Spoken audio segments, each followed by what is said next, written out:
Si la meva vida, bueno, la vida de tothom es basa en records, és allò que penses, no tinc vida o què passa? Ara fa 3 anys que la Cristina va patir un greu accident de trànsit. Des de llavors, la seva vida ha canviat del tot. Només una setmana abans de la topada, havia començat a donar classe a un institut. És llicenciada en Biologia. Que sent biòloga em vaig treure el títol per ser professora, tinc el títol de monitora, que hosti, tot el que he estudiat, de què em serveix ara? O sigui, és la memòria més immediata que no... La Cristina va patir un traumatisme cranioencefàlic que li ha fet perdre la memòria immediata i li ha canviat el caràcter.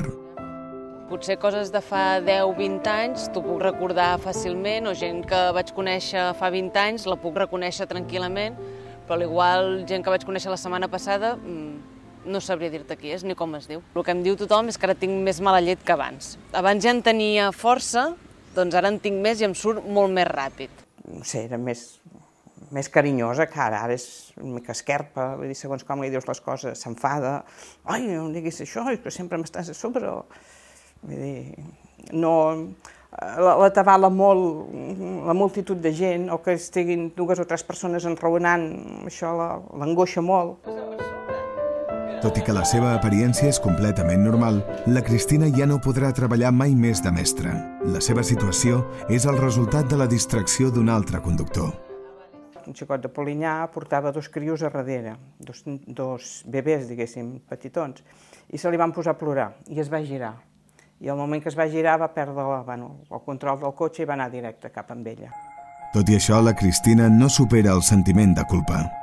Soc molt conscient que no és culpa meva, però dius, hosti, si em va passar a mi, per alguna cosa serà. Després de l'accident va estar un temps en coma. Quan es va despertar, no coneixia ningú. Molt malament ho passes. No menges, no dorms, no vius. T'hi has de trobar. No es pot explicar. I ho passes, ja dic, molt malament. Clar, sempre estàs amb l'angoixa aquesta de que es despertarà i si es desperta, com es despertarà? Jo amb allò de que ella se'n sortiria, ja et dic, no sé si veu malament, però que jo la tornaria a tindre a casa.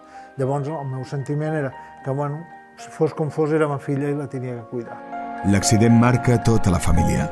Jo volia estar allà, però clar, tenia les nenes, vull dir que tampoc et trobaves una mica amb el dir, hòstia, vull estar allà amb ella, vull estar allà al seu costat, però al tenir les nenes m'era impossible, cada petita mamava, li havia de donar mamà, vull dir que em costava molt també compaginar aquest tema. La Cristina va perdre la feina i la parella. El seu principal suport ha estat la seva família, que no ha parat de lluitar per la seva recuperació. Ja sé que no és culpa meva, però això que els vegis sempre patint i sempre esperant alguna cosa que no arriba o algun canvi o alguna cosa, doncs a mi em fa sentir culpable.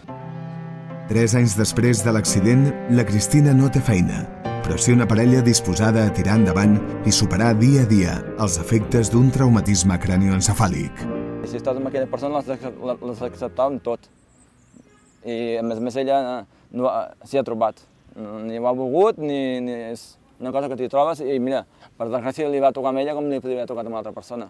Fins al moment de l'accident tenia feina, tenia un pis, ho tenia tot, va ser l'accident i va desaparèixer tot. I és això, m'ho marco com un abans i un després, perquè és totalment diferent el que tinc ara del que tenia abans.